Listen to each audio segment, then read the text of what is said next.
very good evening, everyone.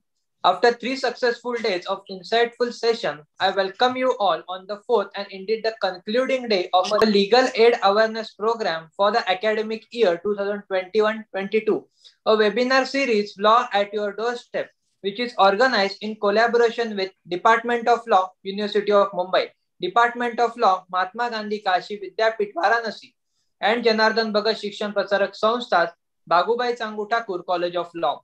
We will begin our webinar by national anthem. So may I request you all to kindly stand up for the same.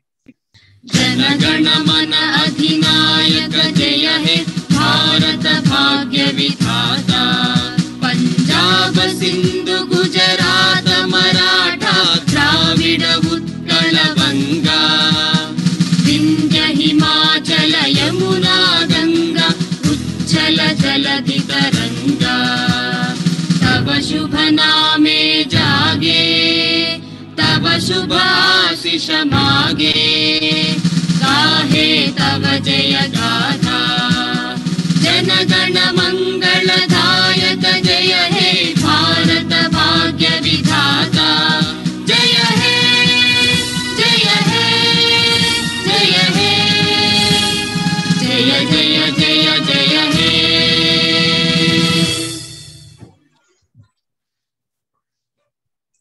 I, Suyash Bartake, the student of 5th year BLS LLB and Secretary Moot Court Committee, Bhagubai Changu Thakur College of Law, feels a great and immense pleasure and indeed an honor to extend a very warm welcome to an eminent legal luminary and a dynamic personality, Honorable Shri Sudeep Pasbola Sir, Senior Advocate, High Court Bombay and Vice Chairman, Bar Council of Maharashtra and Goa.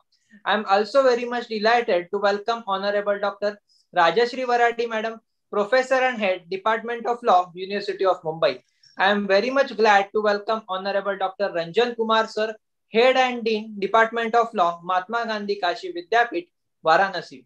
I would also like to welcome Honorable Dr. Mrs. Sheetala Shrikant Gawan Madam, Principal, Bhagubai Changu Thakur College of Law, New Panvel, District Raigad. I am very much pleased to welcome all other dignitaries, Honorable Principals of various law colleges and universities, professors, teaching staff, advocates, members of Alumina, student coordinators, and all my dear participants and students. A very warm welcome to one and all present here. Ethics play an important role in every profession. May it be an advocate, a doctor, a chartered accountant, or any sort of profession, there are certain code of conduct which must be followed by every professional. There are also certain committees which continuously keep an eye on such a code of conduct which must be followed. It is well aware that such committee also takes disciplinary action against the wrongdoer. As advocacy is concerned, whether an advocate work as per code of conduct and within prescribed ethics or not is looked after by the Bar Council and its disciplinary committee. Hence, to know more about the topic and indeed the Bar Council and disciplinary committee, our today's topic for the webinar is disciplinary powers of Bar Council and welfare of the society. Now, may I kindly request Honorable Dr. Mrs. Sheetala Shrikant Gawan Madam, Principal, Bhagubai Changu Thakur College of Law, New Panvel, Raigad, to propose a welcome address. Namaskar.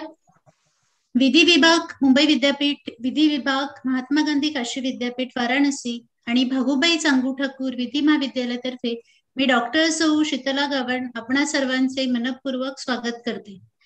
सुखार्थी तज्जते विद्याम विद्यार्थी तज्जते सुखम सुखार्थिनः कुतो विद्या कुतो विद्यार्थिनः सुखम. The one who runs after the luxuries will not get knowledge, and the one who wants to get knowledge leaves the luxuries. How will anyone get knowledge if she or he wants to lead an easy life? And how will one get to live an easy life who is looking for a knowledge? So learning new things helps us excel in life. We all want to achieve something in our life that we deem important. With this note, I heartily welcome you all on this valedictory day of webinar series of Legal Awareness Mission, Law at Your Doorstep. I heartily welcome Honorable Mr. Sudeep Pasbola Sir, Senior Advocate, High Court Bombay and Vice Chairman, Bar Council of Maharashtra and Goa, Honorable Professor Dr. Rajashri Varadi Madam, Head Department of Law, University of Mumbai, Honorable Professor Dr. Ranjan Kumar Sir, Head and Dean, Department of Law, Mahatma Gandhi Kashi Vidyapit, Varanasi, and all respected principals present over here, professors, advocates, teaching staff, our members of alumni, and my dear students and friends, a very warm welcome to all of you. Dear all, really this webinar series, Law at Your Doorstep, is a feast of knowledge. म्हणतात ना, विद्यादान हे सर्वश्रेष्ठ दान आहे आणि online वेबिनारच्या निमित्ताने आपण हे विद्यादानाचं व्रत हाती घेतलं आहे. So every day we are listening to great luminaries who are imparting their legal knowledge, sharing their experiences and inspirational thoughts. Today is the valedictory day of this Law at Your Doorstep webinar. I am greatly thankful to our Law Department of University of Mumbai and also to Mahatma Gandhi Kashi Vidyapit, Varanasi. And I look forward to organize many more such events with both of them. So dear students, during these 3 days of webinar series, what we have learned from honorable guest speakers is their knowledge, their grip on the subject, and most important is their self-confidence, which help them to groom themselves and to achieve success in life. त्यामुळे तुम्ही नेहमी लक्षात ठेवा, आयुष्याच्या पटावरचा यशस्वी राजा व्हायचं असेल तर आत्मविश्वास नावाचा वजीर कायम सोबत ठेवावा लागेल. So today we are honored this evening by the presence of honorable guest speaker Mr. Sudeep Pazbola sir, Senior Advocate, High Court Bombay and Vice Chairman, Bar Council of Maharashtra and Goa. So today Honorable Advocate Sudeep Pazbola sir will enlighten us on the topic disciplinary powers of Bar Council and welfare of society. So as you all know, the Bar Council of Maharashtra and Goa is in pursuance of Section 3, subsection 1 CCC was constituted by Advocates Act for the state of Maharashtra and Goa, Union Territories of Dadra and Nagar Haveli, and Union Territories of Daman and Diu. So for all these states and Union Territories, the Bar Council is known as Bar Council of Maharashtra and Goa. The Bar Council enrolls advocates on its roll and grants sanat to practice law in these territories. The Bar Council has a disciplinary jurisdiction over all the advocates on the roll of Bar Council of Maharashtra and Goa. So the Bar Council regulates and maintains the standards and professional conduct and etiquettes for the advocates and standards of legal education in its territory. So dear students and friends, today we are getting a golden opportunity to gain knowledge from one of the dynamic and enthusiastic lawyers in India and Vice Chairman of Bar Council of Maharashtra and Goa. So thank you very much, sir, for accepting our invitation and for gracing this occasion by your graceful presence. Thank you, sir. Thank you. Thank you, Honorable Dr. Mrs. Sheetala Shrikant Gawan, Madam, Principal Bhagubai Changu Thakur College of Law, New Panvel, Raigad, for proposing a welcome address and those motivational words. Now, may I kindly request Ms. Sangapriya Shere, Madam, Assistant Professor, Bhagubai Changu Thakur College of Law, New Panvel, Raigad, to introduce Honorable Chief Guest. Thank you, Suyash. Good evening, everyone. I, Ms. Sangapriya Shere, Assistant Professor, Bhagubai Changu Thakur College of Law, New Panvel, Raigad, would like to take this opportunity to welcome Honorable Dr. Rajeshri Varadi, Ma'am, Professor and Head of Department of Law, University of Mumbai, Honorable Dr. Ranjan Kumar Sir, Head and Dean, Department of Law, Mahatma Gandhi Kashi Vidyapit, Varanasi, and Honorable Dr. Mrs. Sheetala Shrikant Gawan, Ma'am, Principal, Bhagubai Changu Thakur College of Law, New Panvel, Raigad. I also welcome all the dignitaries, principal of various law colleges, professors, teaching staff, advocates, members of alumni, student coordinators, participants, and dear students. After 3 very interesting and successful, insightful sessions of the webinar series, Law at Your Doorstep for Legal Aid Awareness Program for year 2021-22, we are heading to our final day session. And I'm profoundly delighted to take this opportunity to introduce the chief guest for the evening, Honorable Shri Sudeep Ratnambar Datta Pazbola Sir, Advocate, Bombay High Court and Vice Chairman of Bar Council of Maharashtra and Goa. Our chief guest doesn't require an introduction as he is well-recognized figure not just in our Mumbai city but in India. Bombay Sessions Court, High Courts has witnessed many famous trials, and Sir has been part of most of the trials. Advocate Sudeep Pasbola Sir was enrolled at Bar Council of the Maharashtra and Goa on 19 September 1987. He started his practice in the Court of Session for Greater Bombay and has over the years conducted various criminal trials pertaining to offences under Indian Penal Code, Prevention of Corruption Act, Narcotic Drugs and Psychotropic Substance Act. With the passage of time, he also started conducting trials under newly enacted statutes such as TADA, POTA, UAPA, MCOC, and other special statutes. He gained worldwide recognition as an epitome in trial advocacy. With his immense knowledge and experience that he gained over the years, he was elected on 3 occasions for the esteemed post of president at the Bombay City Civil Sessions Court Bar Association. Honorable Advocate Sudeep Pasbola Sir is leading criminal defense attorney in Mumbai, and with experience of more than 30 years, his cases always get coverage in headlines and newspaper. And to name a few, 1993 bomb blast case, Suresh Bhagat murder case, Adnan Patrawala murder case, Amboli double murder case, JJ shootout case, Rahul Gandhi defamation case, Elgar Parishad case, B. Blunt murder case, and very famous Sheena Bora murder case.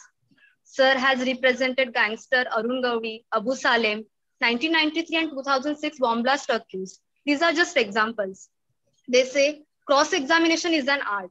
The best way to learn the art is by watching the stalwarts conducting cross-examination. Sir has gained mastery in the field of criminal trials through the marvelous skills of cross-examination and his unparalleled strength in trials. Watching Honorable Sir conducting cross-examination is itself a lesson for many. In the light of his vast achievement and experience in the field of law, it is an honor and a privilege for us to have Sir with us today. So let us take this opportunity to welcome Honorable Advocate Sudeep Pasbola Sir.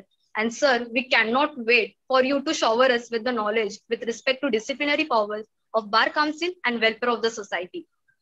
I request Honorable Shri Sudeep Pasbola Sir, Senior Advocate, Bombay High Court and Vice Chairman of Bar Council of Maharashtra and Goa, educate us and kindly take the virtual floor. Sir, please. Dr. Rashiri Baradi, Professor and HOD Department of Law, University of Mumbai. Dr. Ranjan Kumar, Professor and Head and Dean Department of Law, Mahatma Gandhi Kashi Vidyapeeth, Varanasi. Dr. Mrs. Sheetala S. Gawand, Principal, Bhagubai Changu Thakur College of Law, New Panvel, Raigad. All other dignitaries, professors, students, and persons who are attending this seminar.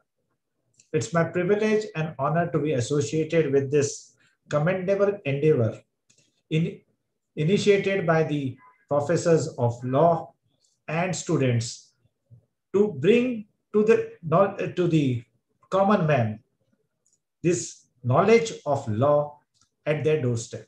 This is a very commendable task and it's require a great appreciation, because you have thought of, or you are trying to initiate into the minds of the young students that the law is required to be brought to the doorstep of a common person.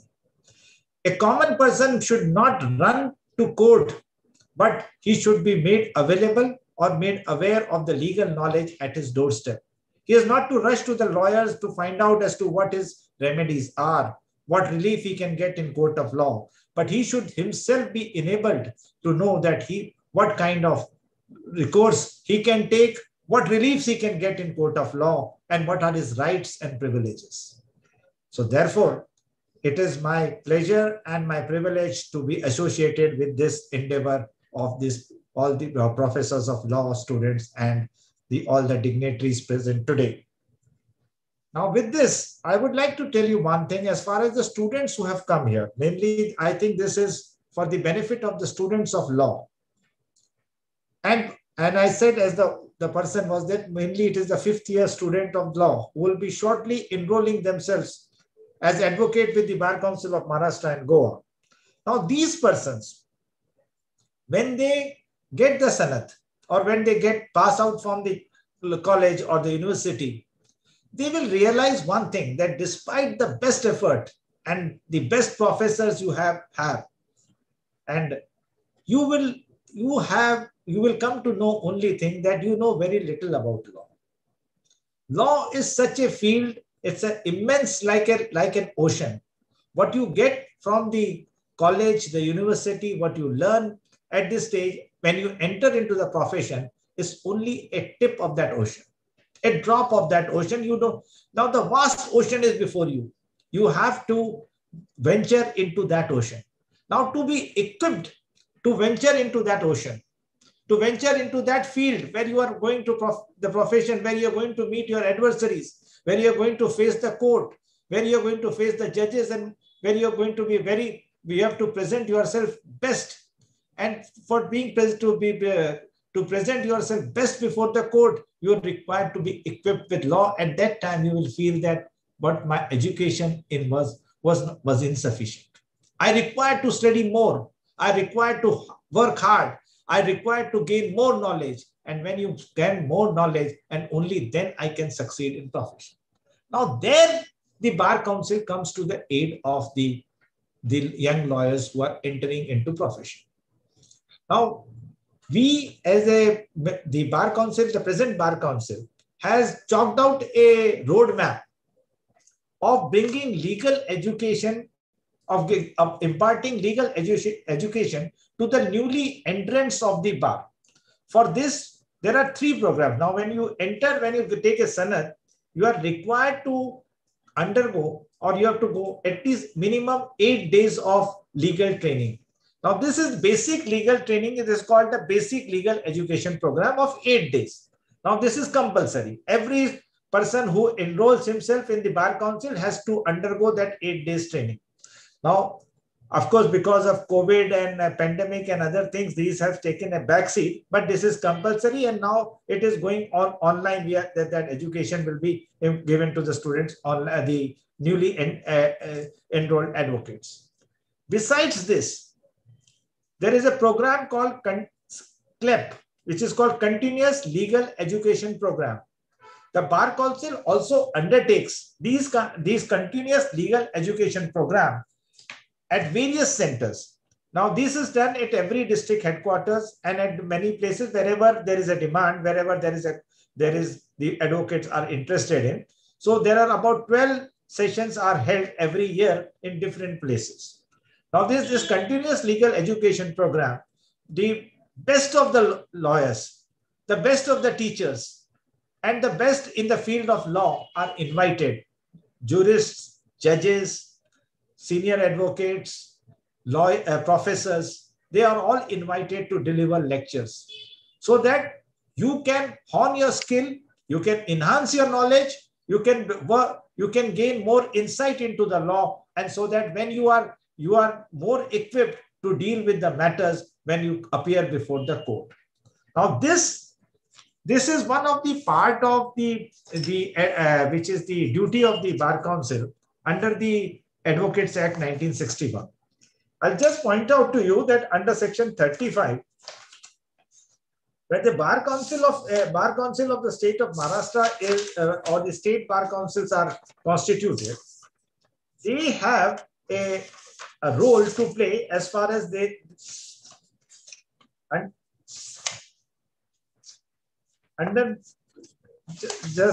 just give me a minute. Under Section 6 of the State Bar Council, functions of the State Bar Councils are prescribed.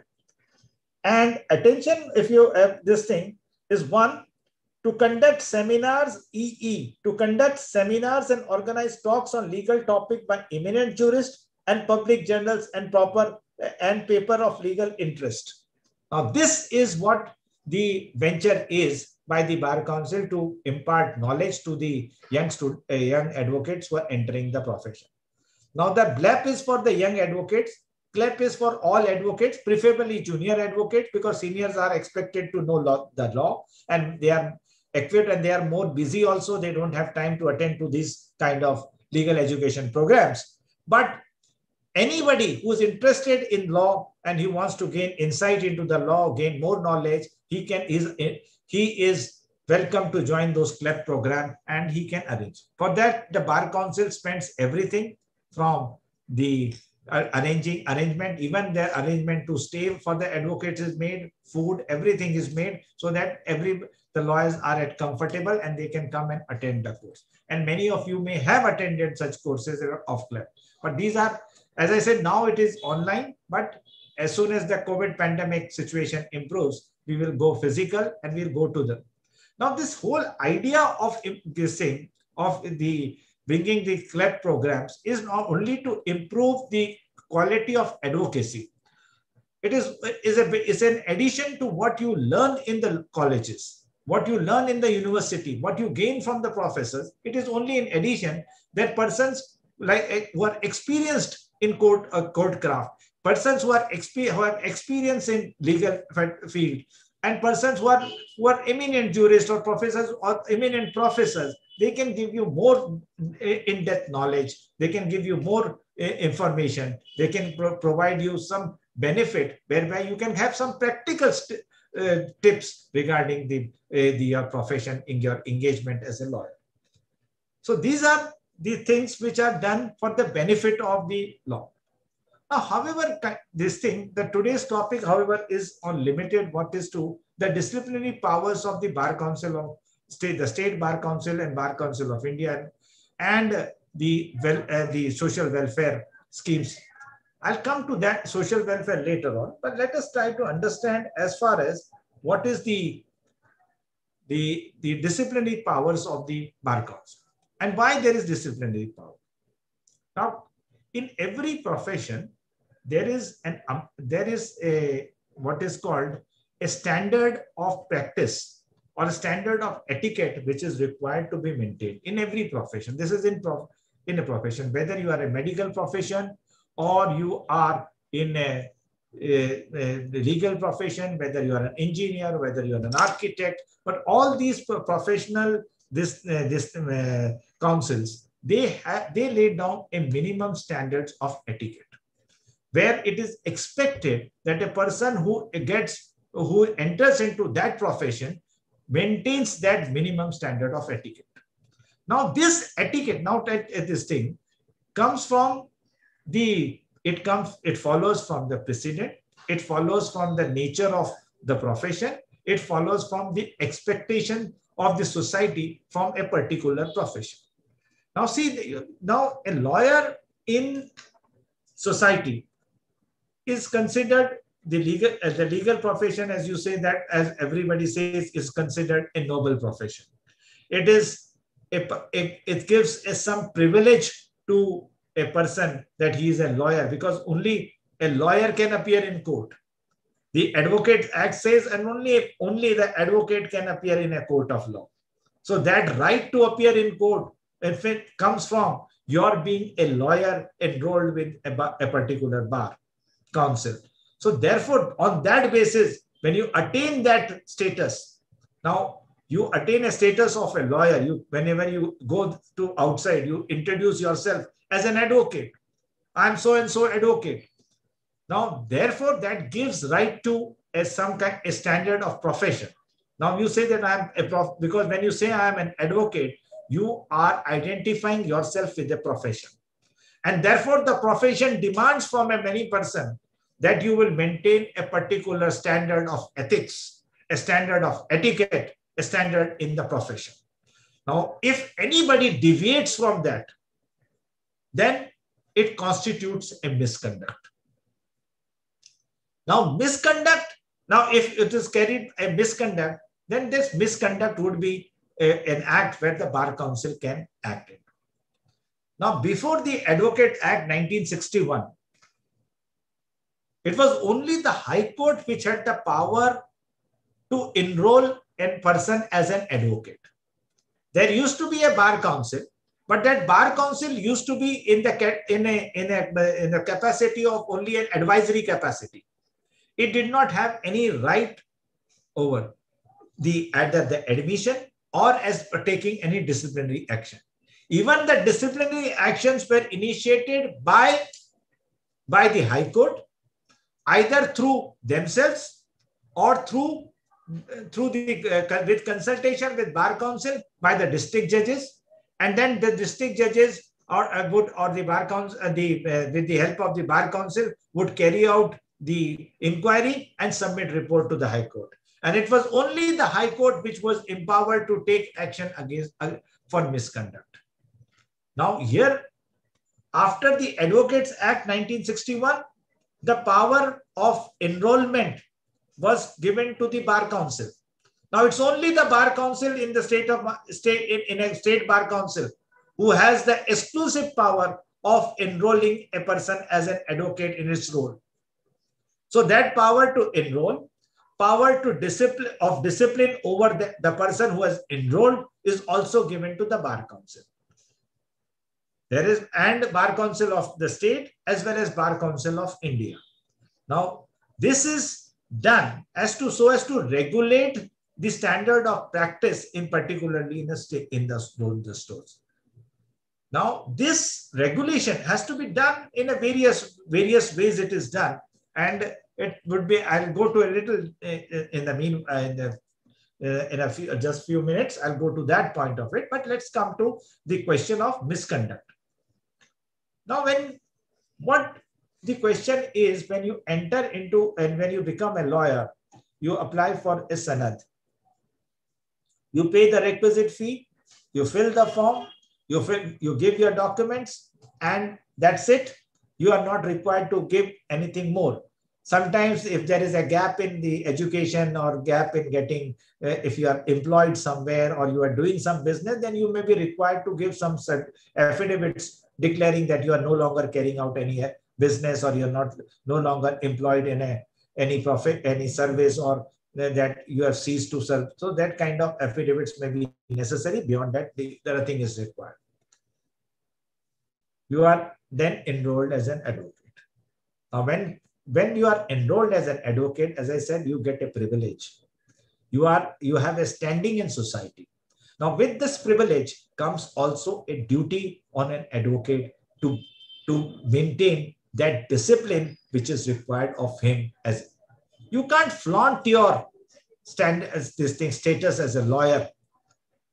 There have been instances, and where you will find that the lawyers were at the receiving end. An advocate was always at the receiving end when he tried to flaunt his status as an advocate. I've seen, you must have heard people putting up their board on their cars, trying to go through the toll naka without paying, saying that they are advocates. You will see the advocates going to the police station and saying that I'm an advocate, and trying to flaunt their muscles there, or trying to influence the policeman there, etc. You'll find various places. So but therefore I said, when you gain that status of an advocate, the responsibility sets in.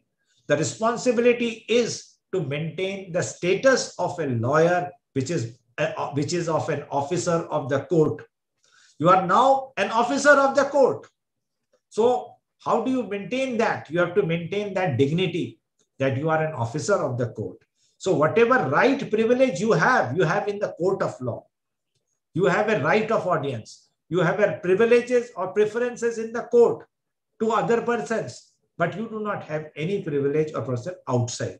You should not flaunt your self-status elsewhere to say that I am an advocate and trying to gain unduly some favor from anybody. That should not be done. Now, therefore, when I said when you get a sanad, when you become a lawyer and you gain a status in the society, then that discipline must set in your day-to-day routine, your day-to-day life, and all your action should be guided by that kind of discipline which you set for yourself. Now, what kind of discipline you must set? The discipline which you set for yourself is the discipline that I will behave in such a manner that the legal profession is never be put to any kind of embarrassment, that there should not be any blot to this profession and blot to my prestige. That should be, you should work for the prestige of this, your status as an advocate. Once you start know that yes, I'm trying here to protect the prestige of a lawyer and a prestige of an advocate, and that I must do that. You will be greatly people respected by all walks of the society, by everybody, and including people will try to follow you, try to emulate you, and that will be something which will give you an added advantage in the profession. See one thing, the respect which you command, the respect comes from your own actions. The way you behave with others, how you interact with others, how you carry yourself, how you treat the others, that from there you gain respect. And once you gain respect, you also gain the, what you call, you will gain what in your profession, you will have an advantage over others in the profession. People will respect. See, anybody would like to go to a lawyer who's well respected, but who is known for being fair. People would prefer to go to such a lawyer. And therefore, you must, when you attain and become a lawyer, you must see to it that you maintain that prestige and honor of an advocate. Now comes the question of misconduct. Now, what is misconduct? Now, misconduct is not spelled under the Advocates Act. Misconduct is a conduct which is what normally would be a conduct outside the bounds, the accepted bounds of a particular profession. If you venture out of the bound of the profession, then you are supposed to have committed a misconduct.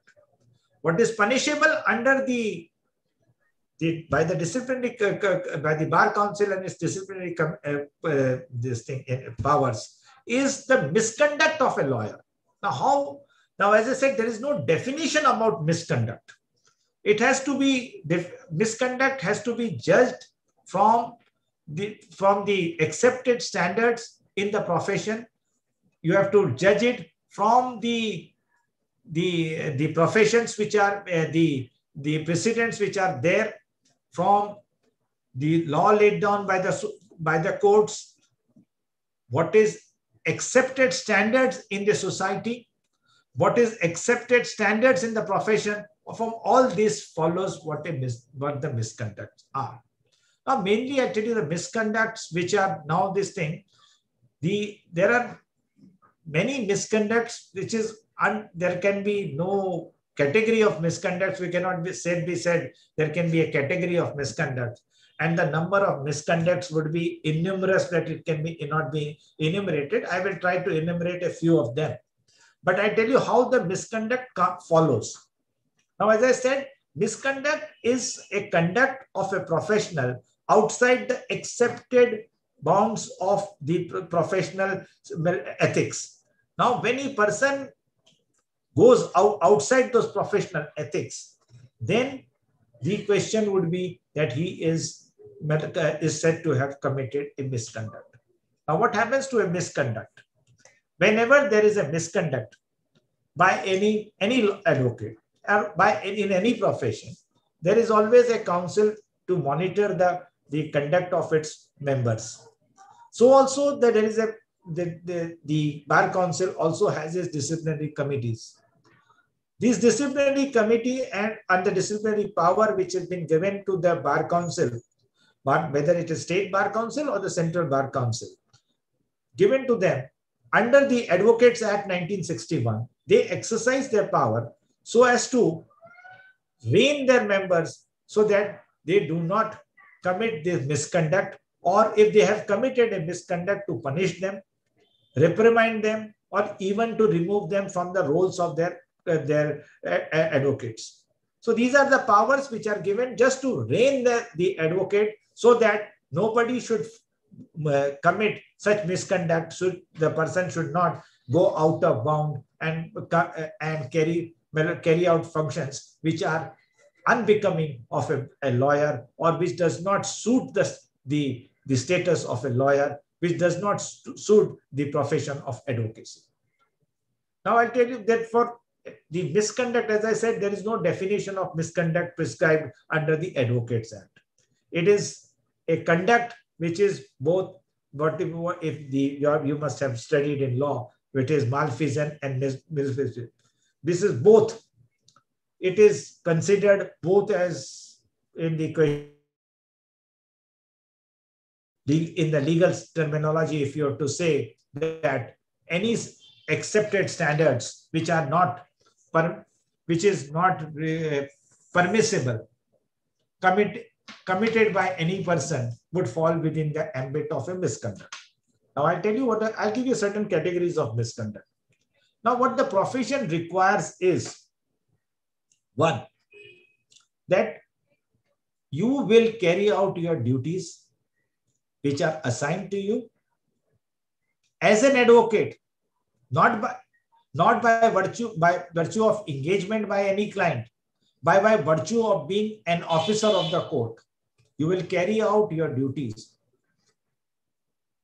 to the court, to your fellow advocates, to the members of public, to the staff, to your adversaries, and to all other persons who come across you during your course of discharge of your duties as an advocate.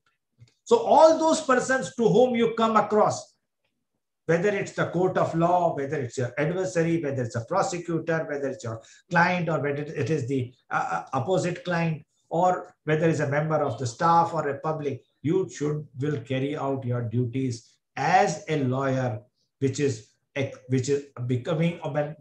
be said that you will be tolerant to them, you will be generous to them, you will not insult them, you will not humiliate them, you will be polite to them, you will be courteous to them, you will go all the way to show that to accommodate all the persons, the court, the staff, everybody. So that is that accepted standard. Now, if you go out of it, then it comes to become a misconduct. I'll give you an example of one. There's a very senior lawyer from our legal fraternity. He was dragged in by the opposite party to the Bar Council, and a complaint was made against that lawyer that he unnecessarily sought an adjournment on the ground that he was not well. And while he was arguing in the adjacent court and in a very loud voice, which would show that nothing was wrong with him and he was perfectly fine. The complainant was not a client of that lawyer. There was no contract between him and that lawyer, but professional courtesy demanded, the commitment demanded that he should be fair to the other side. And fair to other side includes not only your brother lawyer, but also to the other party. When you say that you are not well and you are appearing in another court in the same premises, then you have committed a misconduct. The advocate was held guilty both by the Bar Council of the State Bar Council as well as by the State Bar Council of India, and now the matter is pending before the Supreme Court. So this is one of the instances I am giving to you. There are instances where the lawyer was dragged into you must have heard the famous case of N.G. Dastane, where the complaint was made against the lawyer because he was seeking unnecessary adjournments and causing harassment to the other side. So unnecessary adjournment to the other side, which causes harassment to other side, that can also cause can be said to be a misconduct. Although you may have not carried, you were very polite, you were very dignified, you were well behaved, you have not done anything, you have not said anything wrong, you have not been harsh, yet because of your conduct, a harassment is caused to the other side, it amounts to a misconduct, because what is accepted or expected of you as an advocate, that you will be fair to the other side. So to be fair to other side, you will, and as I said, once you will accommodate everybody, you have to accommodate the other side also. So when you are not fair to the other side, it amounts to a misconduct. Then there are other misconduct which are gross misconduct, like touting, like behaving unruly, behaving, creating commotion in court, or coming into the court without proper uniform, fighting with the staff, fighting with the court, and then coming in a drunken or disorderly behavior or manner. There are various instances, but these are the gross instances where a person would be definitely, you can say that even by any accepted standards, forget the accepted standard of legal profession, by any accepted standard of society, such behavior will not be accepted. And those are gross cases where the person's better. Then there are cases where there are dereliction of duty, where a misconduct comes from dereliction of duty. A client engages you to appear for a particular matter. He briefs you. He gives you your fees. And after that, if you do not appear or if you do not file that matter, then it's a dereliction of duty.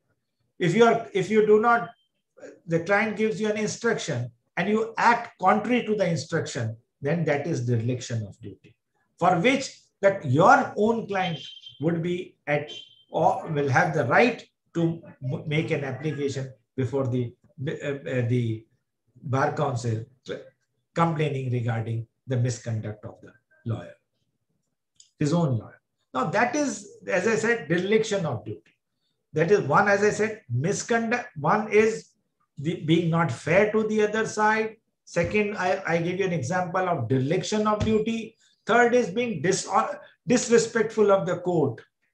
Now, this being disrespectful of the court not only is a contempt of the court, but it also attracts the penalty under or disqualification as a misconduct under the Advocates Act 1960, for which the disciplinary committee will have the power.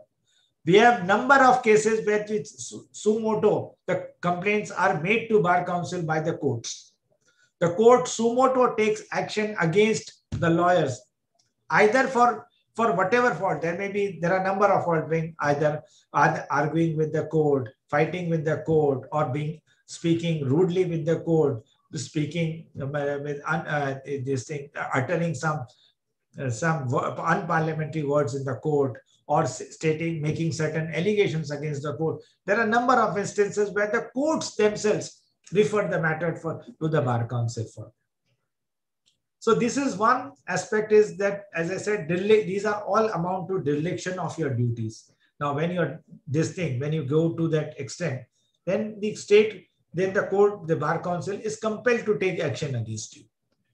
See, no council, the professional body would like to take action against his own member, unless they are compelled by compelling circumstances, when on the face of it appears that the conduct of the advocate is such that it is unpardonable, it is not justified, and by no stretch of imagination it can be condoned. Only then, in such rare cases, that the Bar Council or any professional body would go against its own members. And therefore, it is the responsibility of the members. Therefore, I emphasize upon it, that is the responsibility of the member or the advocate himself, that he should see to it that he is never dragged to the bar. And I tell you, please, but the lawyers, that 90% of the lawyers, or maybe 95% of the lawyers, they will never have to come to the Bar Council. After taking the Sanad, you will never be required to come to the Bar Council unless you stand for the elections of the Bar Council and become a member. Otherwise, you will never be required. Because 90 to 95% of the lawyers are always fair to the court, always fair with the opponent, are always fair with their own clients. So there are very less this thing that any person would be aggrieved or have any kind, nurture any kind of grievance against them to go to the bar council. Now this, as I said, dereliction of duty. Now the second, as I said, the misbehavior with the court or misbehavior with the other side. There have been instances where there is a misbehavior. Now very recently, with one incident has happened where unfortunately it has happened in the Raigad district, our own Raigad district, where two lawyers and a senior lawyers, they had a fight in the court of law, in the court over a matter. It's a case where the bar council was required to caution both the advocates. This is a case where it is something which is the complaints were made, and the bar members of the bar council had to speak to the senior lawyers. So these instances are very rare, but there are instances where there have been once the advocates have taken it to the another level, that is of becoming physical and get involved in the matter. So always try to one thing when you enter into the profession, please remember, don't get involved in the matter. Definitely you have to put your heart and soul in the matter, but you don't have to identify yourself with your client. Once you cross that limit and try to identify yourself with the client, then you are no longer an advocate, and you are bound to breach the accepted standards of profession. And this, when you breach those accepted standards, then you would be attracting this. So there are various instances of misconduct which is. Now what happens in a misconduct, I tell you now this thing. Whenever a misconduct, it is either by your own client, it will be the opposite client, it will be either the court of law, on its own motion, or it will be the other side advocate who will make a complaint. Now, whenever a complaint comes to the bar council, first endeavor of the bar council is to seek an explanation from the advocate. If the explanation from the advocate is sufficient, and on the basis of the explanation, if the single member of the bar council finds that there are no reasonable grounds to proceed against the advocate, or there is no reasonable ground to show that the advocate has committed any misconduct or has conducted himself in an unprofessional manner, then the complaints are dismissed at that inception. Of course, you are required to come to the bar council, file your reply, appear for the hearing. That's one thing is there, that agony you may have to undergo. But the main thing is that the main proceedings which are required, which are provided under the law, are not taken. So this is one benefit which has been given by the orders of the court, that screen the complaints, because there are so many complaints come that unless you screen them at the initial stage, you can't take every matter before the 3-member committee, which is empowered under the Advocates Act to take action against a particular advocate. Now, therefore, once you have screened it, when you have seen on the basis, then there are reasonable grounds to believe that, yes, the advocate has acted in an unprofessional manner or has committed some kind of misconduct, then the matter is placed before a 3-member committee. Now, in this 3-member committee, 2 are members of the Bar Council. One is a senior advocate. So that 3 advocate, and the senior most of the 3 becomes the head of the panel. And these 3 gentlemen then decide the fate of an advocate. Now, while deciding the fate of the advocate, the procedure prescribed under the Civil Procedure Code is normally followed. There is a power given to the committee to order issuance of discovery, to call for witness, all these which are provided under the Code of Civil Procedure. Those powers are vested with them, and for that they are the court of law. Both parties have an option to lead evidence, to cross-examine each other's witnesses. And after this, after the evidence is led, both parties can advance their arguments. Both parties will submit their written submission, and on the basis of it, the committee, which is a 3-member committee, will decide whether any misconduct is established on the basis of evidence led by the party. Now, if it is accepted that yes, there has been a misconduct, as I said, there are certain gross cases where there is a misconduct, namely, and these are gross misconduct are relating to dereliction of duty or unruly behavior. These are mainly related to these things. Now, in these kind of matters, then the question becomes, what kind of punishment should be inflicted on the advocate? Now, depending upon the gravity of it, there are 3 types of punishment which are prescribed under the law. One, which is to strike off his name from the roll of the bar council. Second is to reprimand him. Or third, which is normally where that he would be ordered to compensate the other side. So these are three types of punishment which are prescribed or which are generally prescribed under the question. And the third one, which is, I said, compensating the other side, it is only when the other side is agreeable to accept that kind of thing. Otherwise, the only question is reprimand or caution the advocate, and second, to punish him by removing his name, striking off his name from the roll of the bar. Now, when his name is struck off from the roll, then he is not entitled to appear in any court of law.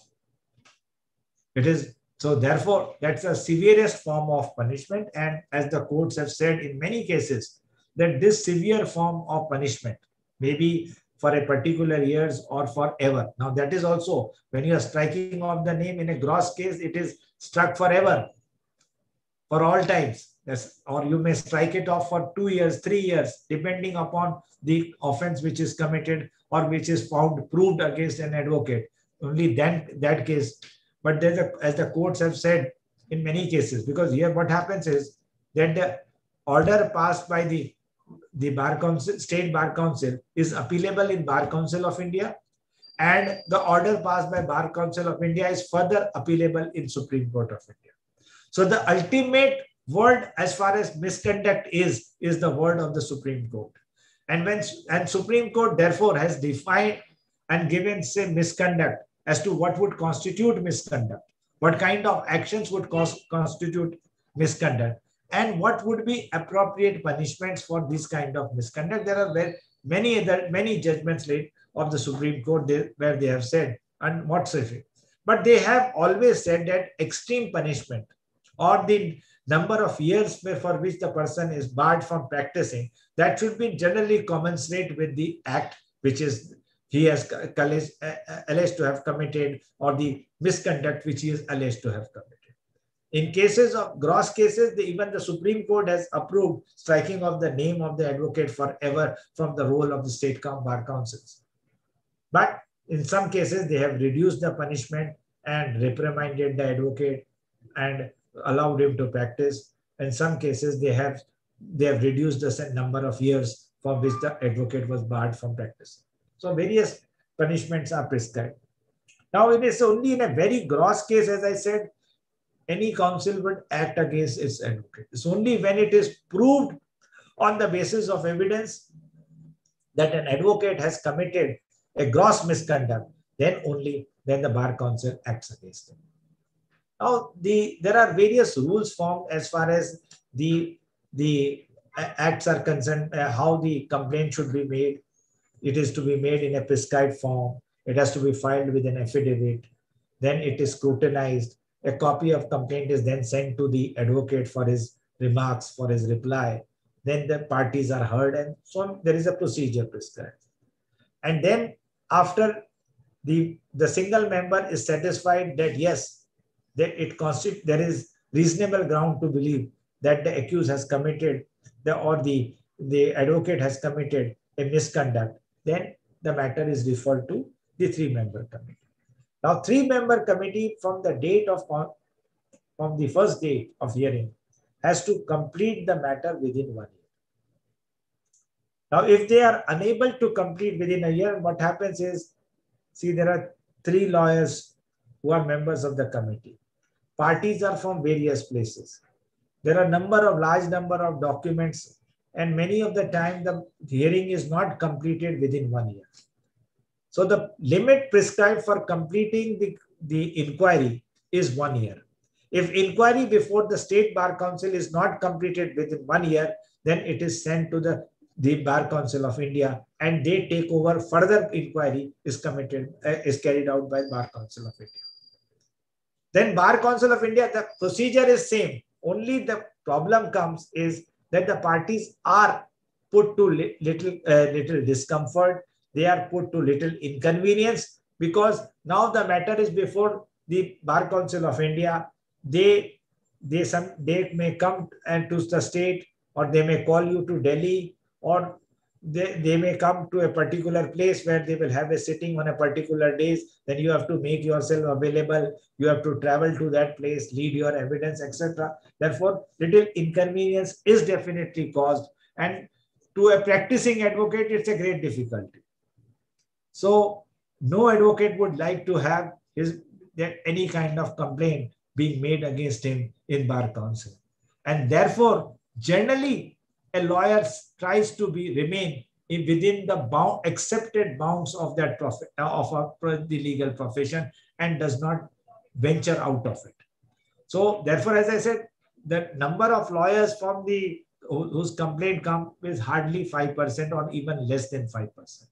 So 95% of the lawyers will not be required to come to Bar Council at any point of time after they have taken the sanad or the enrollment. They would never be required to come. But it is only when some misfortune falls on you, when somebody lodges a complaint, then you will be required to come.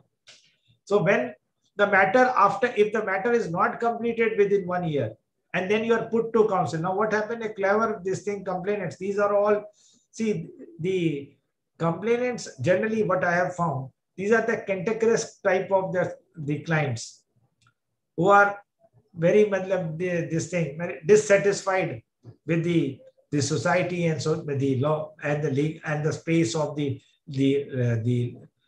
matters in the court of law. These are discontented elements who lodge complaint against the advocates. Generally, it's because it's the lack of pace, the lack of the expectation of a person to get justice. And if it doesn't get justice, he feels frustrated. And sometimes he takes off this frustration against the lawyers. And these are the complainants are of that kind. So when the matter goes before 3-member committee, they try to prolong the matter so that the matter is not over within 1 year. If the matter is not over within 1 year, the matter will go to the Bar Council of India. And the practicing advocate who has got many clients to deal with, who has many matters to attend to court, he will be greatly inconvenienced by this kind of, and that is the whole idea, is to inflict some kind of pain to that advocate. And that's why the matters are dragged on, and you will find that the disciplinary matters, very, very old disciplinary matters, are still pending in the state bar councils and Bar Council of India, because the litigant is not interested in getting a quick relief or a quick the recourse to justice. It's all the element is to prolong the matter, so as to prolong the misery of that advocate. That's all. So this is the general ambit of the disciplinary powers, how the disciplinary committees work, and it is in this fashion the evidence is laid. On the basis of evidence, the ultimate decision is made, and as I said, unless there is a gross case which on the prima facie may be also seen, but even if it is seen prima facie, again it is required to be established, because many a time what appears on the face of it may not appear in the evidence, and therefore ultimately the case is decided on the basis of evidence. So also the misconduct is decided on the basis of evidence. Now, as I said, the same procedure is followed by the Bar Council of India also. There also you will find that there is a committee of members who take the decision among themselves. There are 3-member committee there also. They will decide further evidence, whatever evidence has been laid before the state council, they will go further on that. They will leave further evidence is laid, and on the basis of it, they will take a decision. And the same kind of punishment which the state council can inflict, they are also empowered to inflict. And as I said in the beginning, if whatever punishment is prescribed or inflicted by the State Bar Council against its own member, the member is free to appeal before the Bar Council of India and agree. If he is further aggrieved by the order of Bar Council of India, he can go to the Supreme Court. This is generally the scheme of misconduct. But as I said, misconduct is something which can't be spelled and is difficult to spell, but it is what is expected of you in the eyes of society. What is expected of you, that is what, and if you do not fulfill that expectations, if you come short of those expectations, then you may breach the expected standards and you may become guilty of misconduct. Rest of the thing, which as I said, gross misconduct, I am sure of it that all of you who have undergone such education in such esteemed universities like University of Bombay and Mahatma Gandhi University, Kashi Vidyapeeth. Now these people will never commit any gross misconduct. But take it one form for me. As a lawyer, when you enter into the profession, as I said, there is a responsibility on your shoulder, and your responsibility on your shoulder is to act and behave as a responsible citizen. Now, when you act as a responsible citizen, I don't feel any need when you will have to face the disciplinary action or you would be held that anybody would cry that you have committed any misconduct.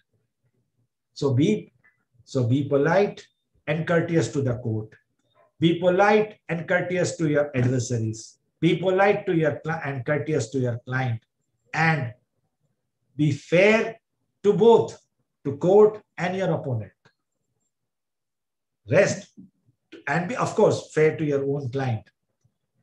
Whenever you get a matter, please try to tell your client what is in his favor and what is against him.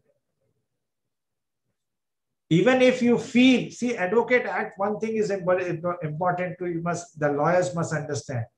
There is no good case, there is no bad case for a lawyer. Even the worst of the case under the Advocates Act, he is compelled. If he does not take the matter, he is committing misconduct.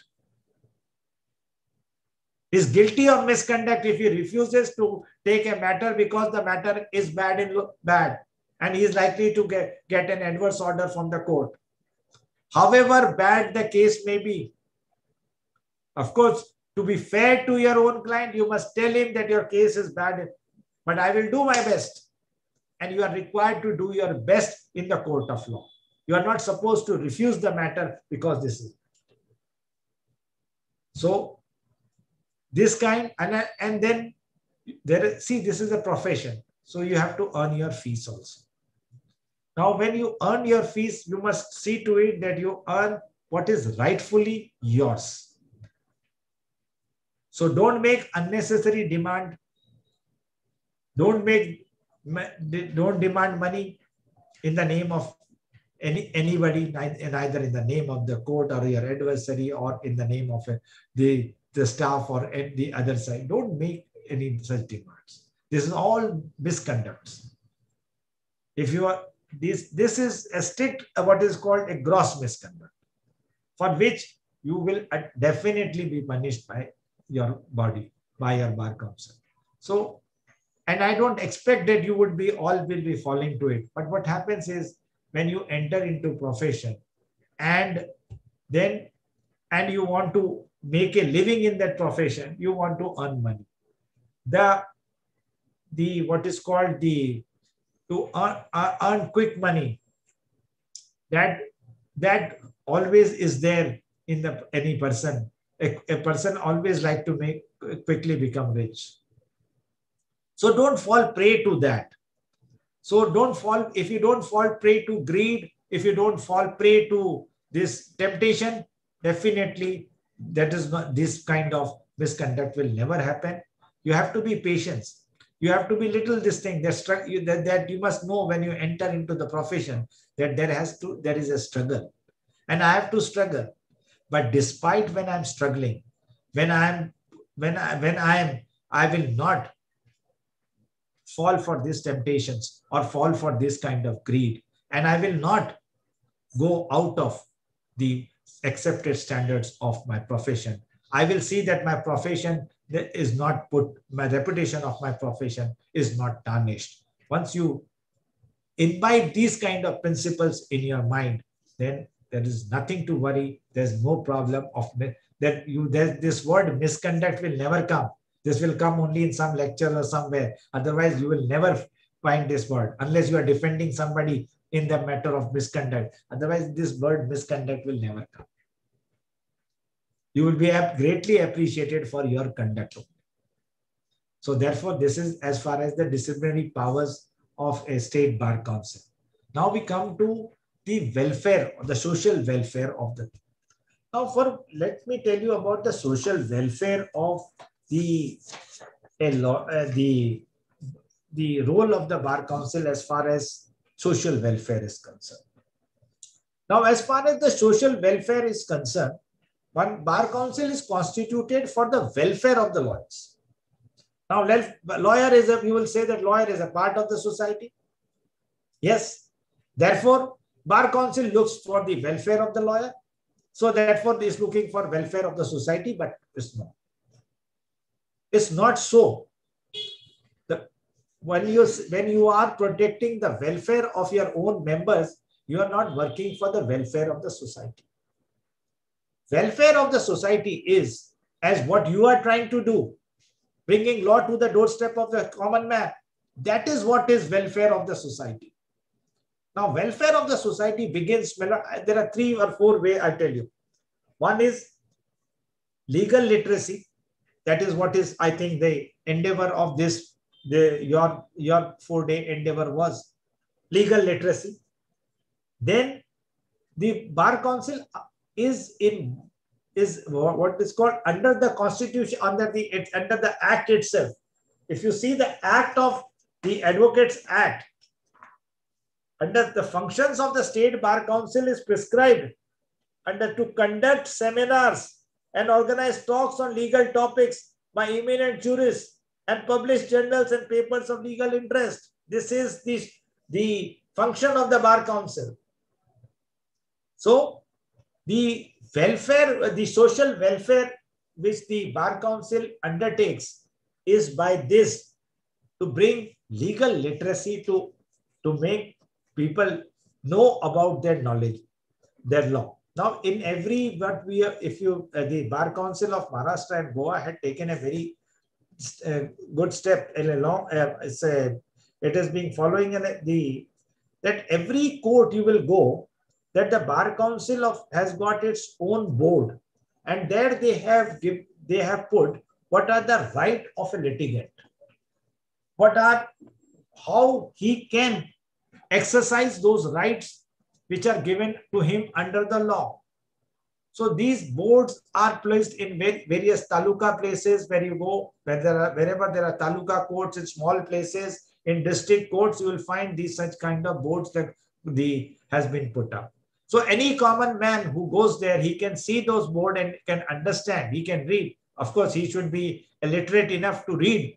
He reads it and he would know what is what rights are imbibed and what rights are given to him by the Constitution, how he can exercise his right and where he has to go to exercise this right. Now these are placed, certain boards are placed in the.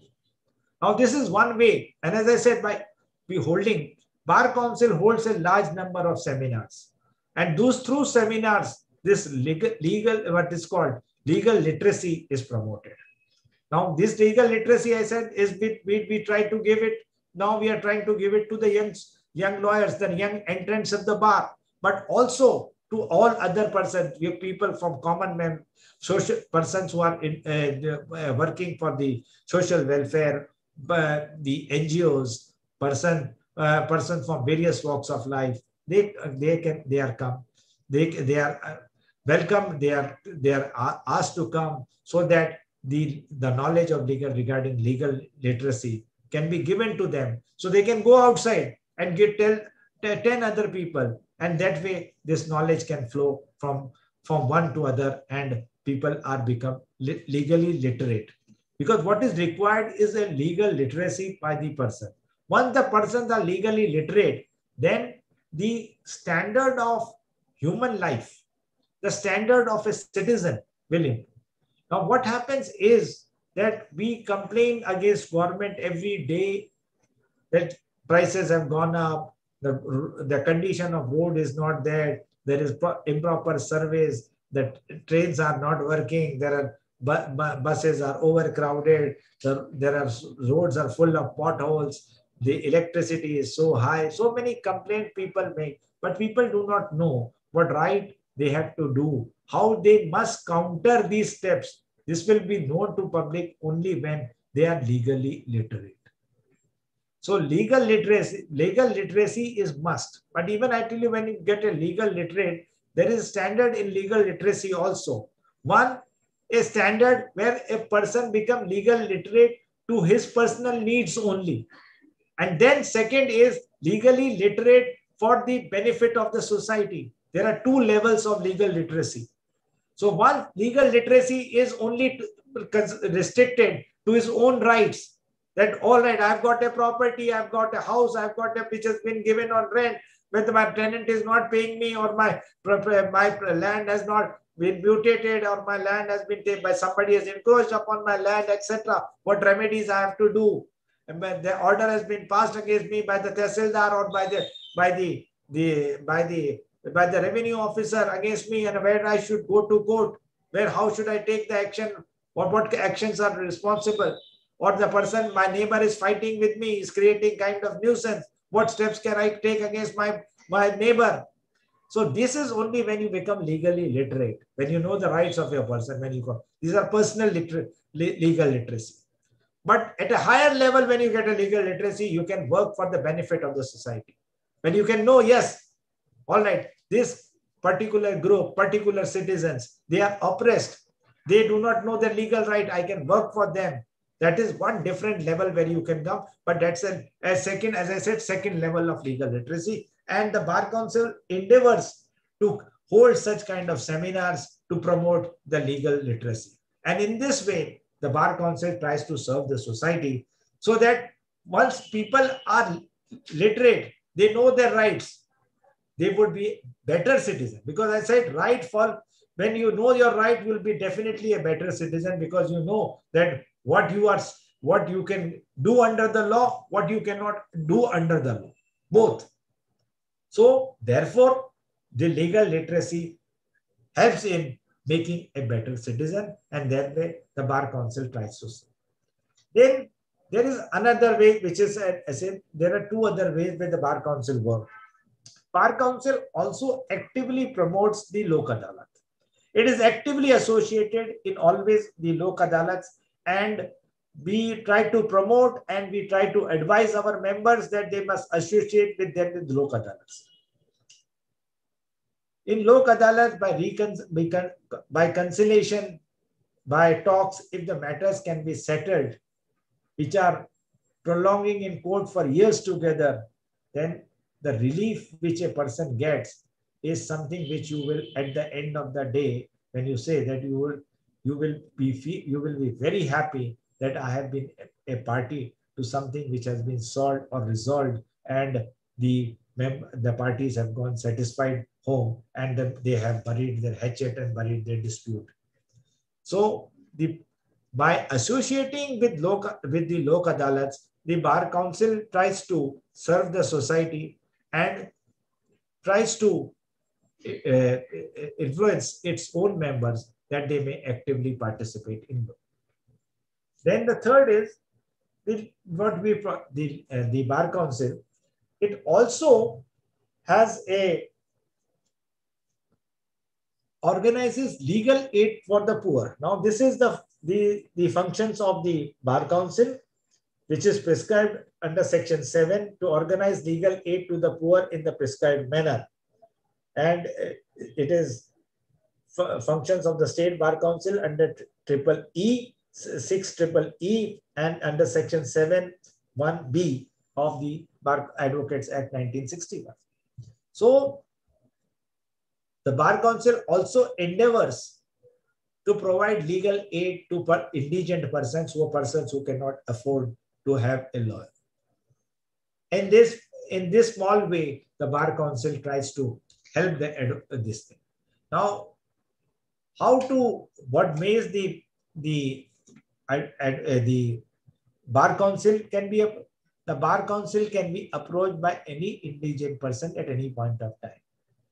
There are at every level now there is legal aid committees formed at the district level, at the state level, at taluka level. All levels we have the legal aid.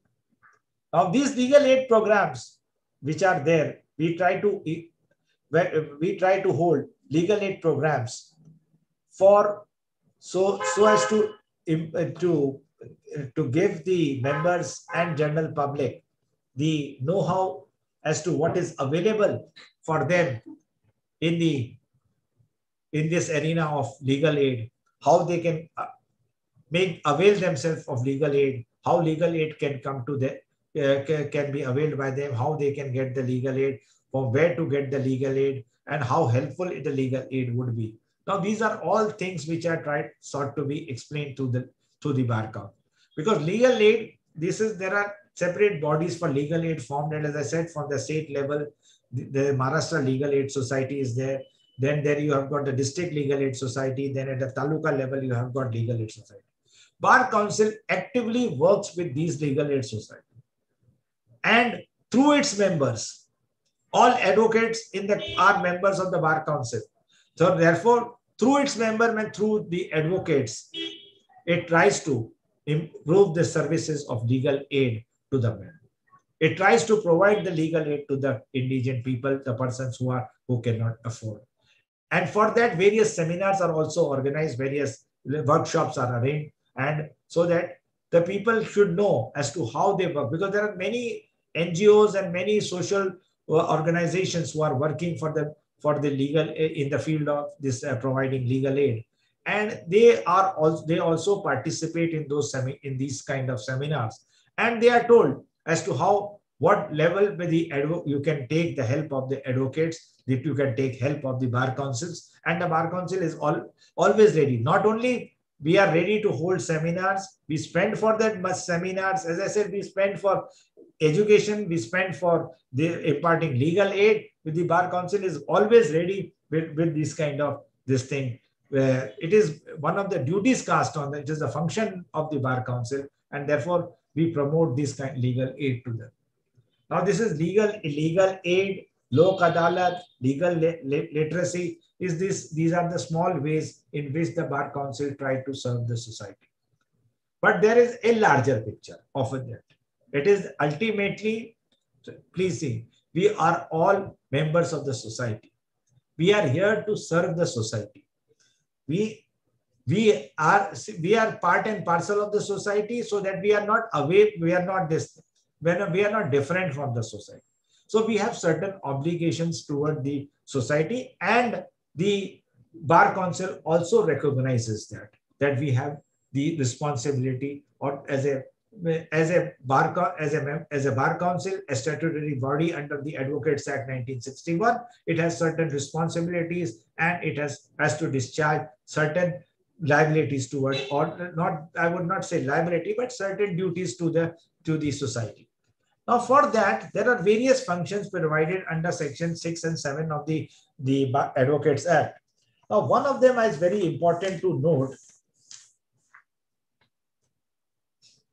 to promote and support law reform. Now, you would agree that the law is required to be reformed. With the change of times, you require new laws. With change of time, you require amendments in laws. With change of the society and the demands of the society, new laws are required to be enacted. Now, it is in this field that the Bar Council continuously works as far as the reforms are concerned. Because whenever any act or any bill is regarding any law is placed before Parliament, the same is circulated with the state bar councils, the Bar Council of India for their opinion. Whenever any new bill is placed in the Parliament and is before it is taken up for discussion, opinions are sought from all the, as I said, from the Bar Council, and it is the duty of the Bar Council to promote law reforms. So whenever such bills come, it is taken for decision. Opinions of the expert in that field, not only the lawyers, but professors, researchers, and even the NGOs or social these things, societies working in that field, their opinions are sought. All people who are working, their opinions are sought. They are discussed, and the Bar Council then thereafter prepares a report and submits it to the Parliament, so that when the discussion to Parliament takes place regarding that bill, those things are available to the members, and they can point out from the reports of the Bar Council that Bar Councils, after considering, have placed these considerations before, and before the bill is to be made as an act, then these should be taken into consideration. So many things. Many a times that certain amendment to the certain laws are opposed by the Bar Council, and then the Bar Council, because it is felt that it is likely to hamper the legal profession, or is likely to cause kind of injustice to the society, or may cause some kind of problem in a particular sections of the society, then these are opposed also. And Bar Council then after submits report. Therefore, this is one aspect where the Bar Council serves the society by protecting their interest, by protecting the larger interest of the society. It's not, as I said, to protect and promote the interest of the advocate is one of the main function of the Bar Council. But also, while discharging their social obligation, it is the duty of Bar Council to protect and promote the interest of the citizens of this country, to promote and protect the rights and of the society and the citizens of this. So in this field, the Bar Council acts, and it acts in a very proactive manner. I would try to understand. If you have any problem, you can always raise with the Bar Council. With this thing, you can always ask that in a particular area we require the people are facing this kind of difficulty in the legal field. The Bar Council definitely would act on it and would try to resolve that dispute. We have many cases where the parties come to the court to us and say that there are insufficient number of courts. There is large number of matters pending in a particular the Bar Council immediately takes up the issue with the Chief Justice and tries to resolve these. So it is not that the Bar Council acts only for the lawyers, or Bar Council acts only of a person who is aggrieved by the conduct of a lawyer. But even the general public, the members of the society, they are also welcome to come with their whatever opinion, whatever their complaints are come, and they are always taken up for consideration and try to be resolved if it is within the framework of the Advocates Act 1961. So it's not that, see, as we said, the advocates are part and parcel of the society, a responsible member of the society, and an integral part of the society. So since the advocate is an integral part of a society, its professional body is definitely an integral part of the society. And it tries to serve the society in whatever manner with this. But as I said, ultimately, the Bar Council is constituted for the promoting legal education. promoting legal literacy, promoting law reforms, promoting the advocates, promoting the courts. So therefore, as far as serving the society is concerned, it restricts its activities to these fields. When you young man and the ladies will enter into the profession, when you come to this thing, you come with a sense of responsibility. You come that you are there not only to make a name yourself, your name in the profession, not only you are there to earn a living, but you are there to serve the society also. That is always at the back of your mind. Please take it that say no other profession, perhaps maybe not even in the medical profession, you mingle or you get mixed with the common man of the society. Then what you will do when you enter into a legal profession? So the interaction with the society of a lawyer is totally different at a totally different level, and the amount of interaction is totally different from any other profession. No other profession. Therefore, they say law is a very demanding profession. There is a demand of a society that you will serve the society. And therefore, when you are serving the society, it is the endeavor of the Bar Council that its member serves to the best of its ability the society, and the Bar Council in further endeavors to help its member to serve the society. Thank you.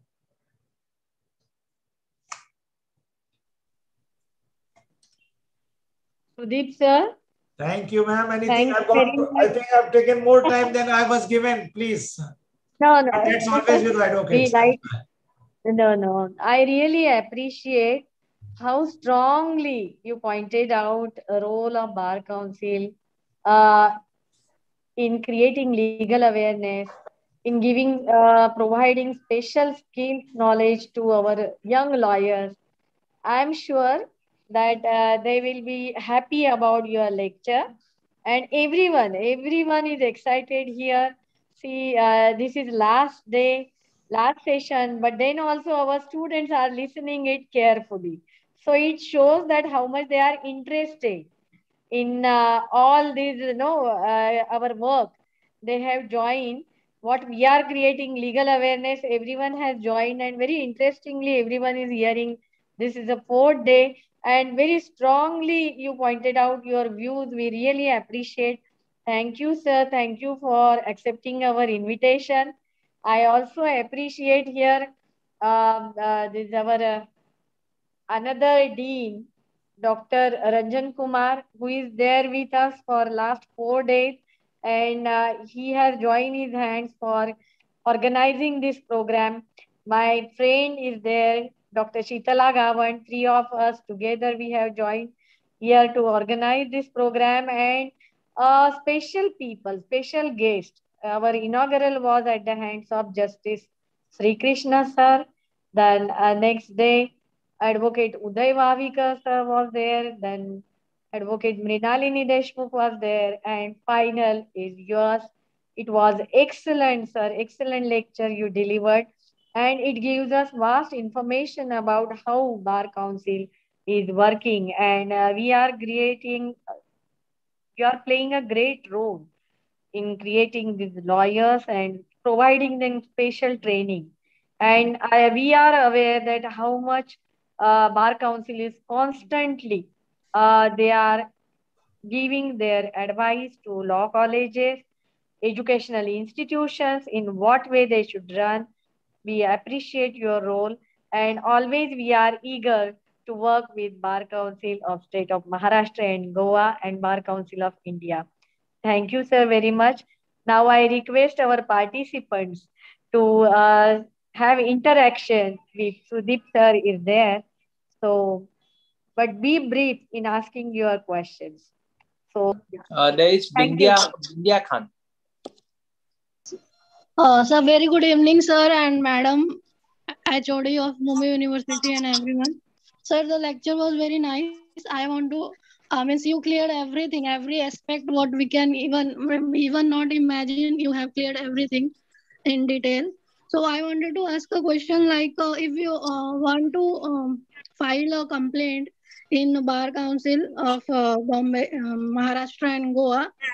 So there they ask for if we are filing a petition, there they ask for rupees 1500. So for imparting justice, sir, don't you think it is wrong to ask money? That is also such a large sum. If someone is very poor or from EWS category, how they will be able to pay 1500 rupees? Yes, you are right that if 1500 rupees is sought, which is on a higher side, some poor person may not be able to afford.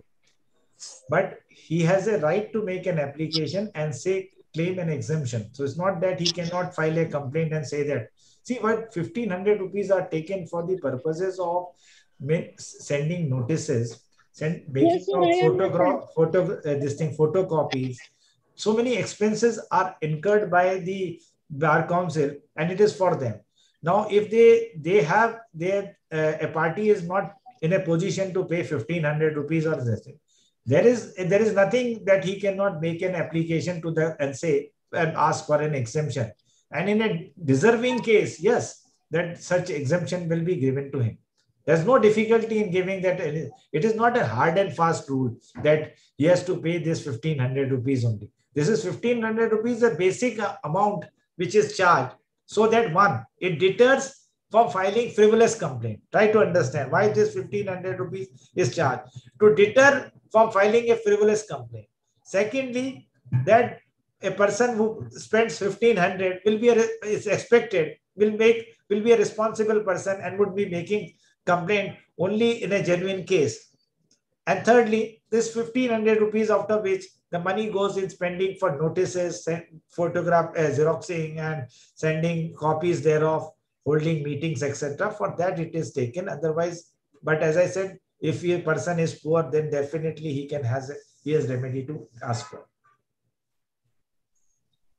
Thank you, Honorable Sir. There is another question from Advocate Shrikant Gawan, sir. Yes, my friend Shrikant, what is the question? Shrikant is... Yes, sir. Good evening. Good evening, Shrikant. Sir, before I ask one question to you, first let me congratulate Rajashri Varadi Madam for organizing this webinar. She was my professor for when I was doing LLM in Mumbai University.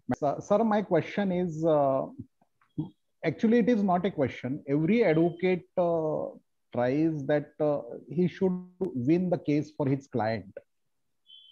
And just you tell that you should not identify yourself with the client. So struggling or doing hard work for a client and identifying yourself with the client are two very different things. And I want you to little bit elaborate to our students regarding how they should not identify with the clients. Shrikant, very nice question. I'll tell you, when you go to the court, you actually identify yourself with the client because you are representing the client. So you are called either an advocate for the plaintiff or advocate for the petitioner, advocate for the state, advocate for the other defendant. So you are, as an identity, you are already identified. But identifying with the client means is identifying yourself, stepping into the shoes of your client. You don't step into the court, you don't go overboard. You do whatever in the court of law, you do whatever best you can do for your client and leave it to the court to decide the matter. You don't take it personal. You don't get involved in the matter in that personal sense, that as if it is your own litigation.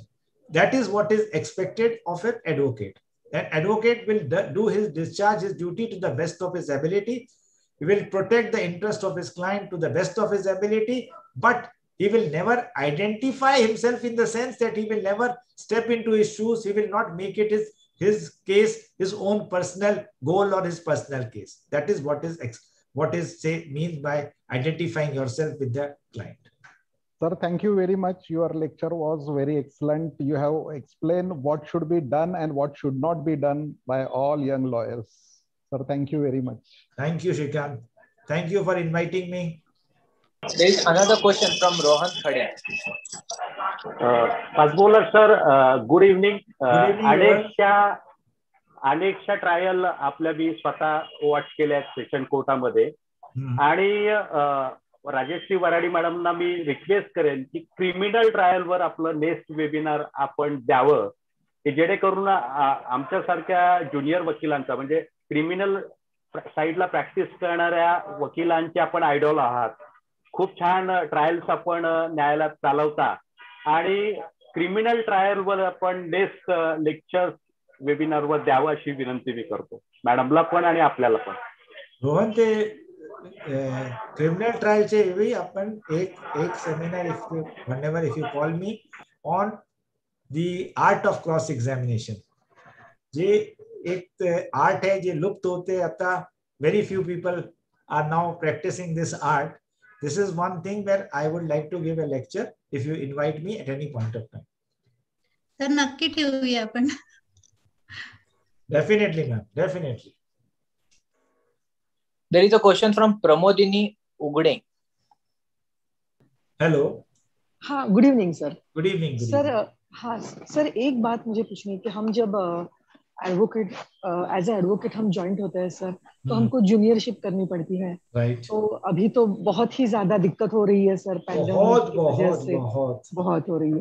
तो sir हमें एक मैं सबके तरफ से आपको विनम्रता से एक कहना चाहती हूँ कि सर अगर आप प्रैक्टिकली बार काउंसिल ही अगर जो एडवोकेट्स हुए हैं जो अभी, तो उनके लिए प्रैक्टिकली जो ऑलरेडी हमारे जो लर्नर बहुत सारे कहते हैं कि हमारे ज्ञानी वकील हैं, एडवोकेट्स हैं, तो उनसे हमें अगर कुछ डायरेक्टली सर मिल सकता है तो क्या ऐसी कुछ व्यवस्था हो सकती है सर, सो दैट आगे जाके, क्योंकि अभी होता है यह ना कि सर जूनियरशिप के लिए एडवोकेट्स के पास बहुत स्ट्रगल करना पड़ता है सर, अभी तो बहुत ही दिक्कत हो रही है. तो क्या ऐसी सिस्टम हो सकती है कि सर उसकी वजह से जूनियरशिप के लिए जो न्यू एडवोकेट्स हैं उन्हें बहुत ज्यादा दिक्कत ना हो, अगर चार्ज भी ले लें जैसे बार काउंसिल ऑलरेडी ले रही है, लेकिन क्या होगा कि एक ऑथेंटिक सभी को क्या कहते हैं प्रैक्टिस होगी और अच्छे लॉयर्स और अच्छे एडवोकेट्स सर आ सकते हैं. तो आप इसके ऊपर कुछ बोलना चाहते हैं सर? मैडम, इसके बारे में अभी क्या हो गया है कि एक तो कोरोना पेंडेमिक है, कोर्ट्स फिजिकल चल नहीं रहे थे, वर्चुअल चल रहे थे, लोग अपने ऑफिसेज में बैठ के काम करते थे, घर से काम करते थे. तो जो न्यू एंट्रेंट्स आए प्रोफेशन में, उनको कोई सीनियर्स का मिलने को ज्वाइन करने में बहुत दिक्कत आ रही. और अब दिक्कत इस बात ये हो गया कि लॉयर्स भी इतने सारे आ रहे हैं ना मैडम कि सीनियर्स के पास जगह नहीं है. अभी हमारे पास ही अभी आपको पता है कि ये नौबत आ गई है कि मैं कभी किसी को ना नहीं बोलता था, पर अभी 25-25, 30-30 लोगों को ऑफिस में तो अकोमोडेट कर नहीं सकते. उनको कोर्ट में, जब कोर्ट चलता था, कोर्ट में बैठते थे सब लोग, तो बाहर में तो कितने भी आप अकोमोडेट कर सकते हो. तो अब रिस्ट्रिक्शन वो हो गया है कि लोगों के ऑफिसेज में से काम कर रहे हैं, घर से काम कर रहे हैं, तो एडवोकेट्स जबकि बार काउंसिल ने रूल्स बनाए हैं कि उनको भी ऐसा नहीं है कि बार काउंसिल के इस बारे में जानकारी नहीं है कि जूनियर्स लॉयर्स को सीनियर्स मिलने में, चेम्बर्स ज्वाइन करने में, ट्रेनिंग लेने में बहुत दिक्कत आ रही है. तो उसके लिए बार काउंसिल ने बहुत सारे वो किया है कि रूल्स बनाए हैं कि सीनियर्स को विनंती की है कि भाई वो मिनिमम नए जूनियर्स को ले 2 से 3 मेंबर्स को हर अपने ट्रेनिंग में लें. ये जो ये स्टूडेंट्स होते हैं उनको इंटर्न्स करके लें.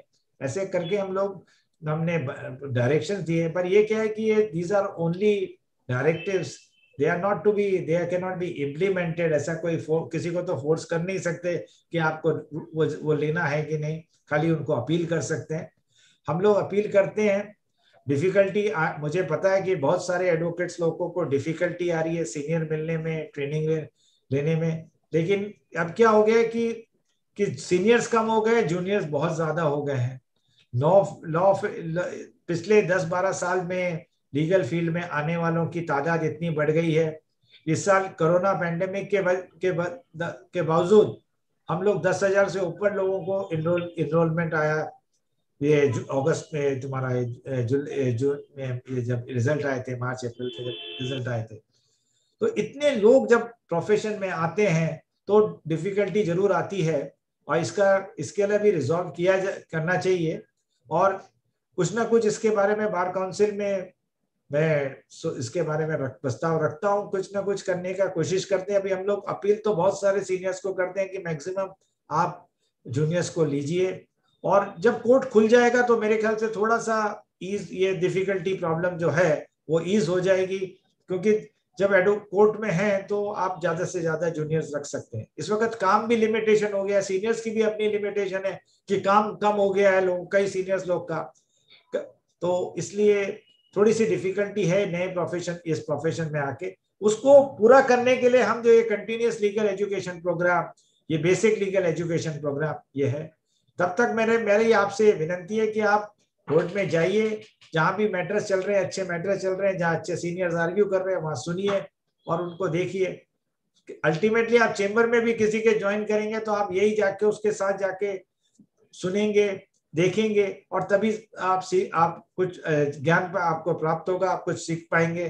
तो वो काम आप कोर्ट में भी जाके कर सकते हैं, वो आप करिए, और उससे आपकी पहचान भी बनेगी और आपको लोग जानने भी लगेंगे और काम भी मिलेगा।